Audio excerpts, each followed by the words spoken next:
I think one of the things that we have to really understand when we're talking about children is that children are designed to control and upset you.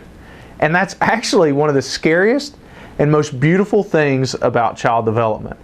Think about for a minute the last time you were at the store and you heard a baby cry, and that caused a response in you, and you were trying to think, I wonder what's wrong with that baby, or I wonder where he is or where she is. And that reaction in you, although you would like to think, well, yeah, it's just because I care about kids, but there's actually something deeper neurologically happening. That baby's cry is designed to control and upset you. It's designed to create a signal in your brain to think, what is wrong with that baby? Now here's the beautiful part.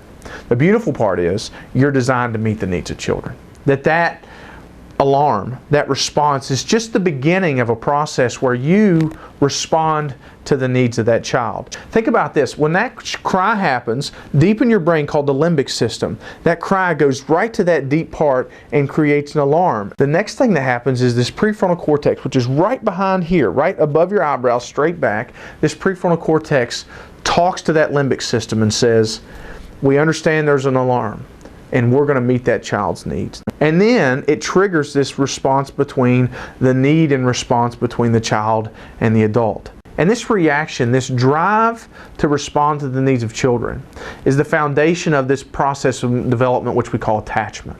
Now, attachment is simply the initial relationship between the infant and its primary caregiver, and also on a secondary sense, people like child care providers, grandparents, and other family members. And this interaction between the child and these primary caregivers. A way to think about an aspect of attachment is what we call the trust cycle. Now, the trust cycle is this sequence of events that becomes a foundation for the attachment process. Think of it like this. A child has a need. Let's say that baby's hungry, and they have an expression. They start to cry. The adult hears, remember we said they want to respond to that, so they respond to that expression. And after that response, the child is getting the bottle and they experience relief. My need has been met. And then they have that sense of trust.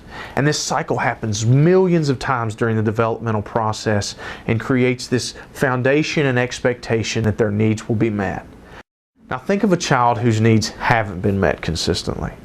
That cycle hasn't been completed. And when that cycle hasn't been completed, this little baby's brain starts to be wired with fear and anxiety because they can't depend on the environment to meet their needs. And how a baby that is entering, or a child that's entering into developmental situations with fear and anxiety, is obviously not going to perform as well and achieve those milestones as well. Now go to the other side and think of the child who has had their needs met, that cycle has been completed, and that they come into the world with a sense of security and hope. And that security and hope is what they bring into developmental experiences and helps them to achieve these developmental milestones and see the world as an opportunity for acceptance and learning and success.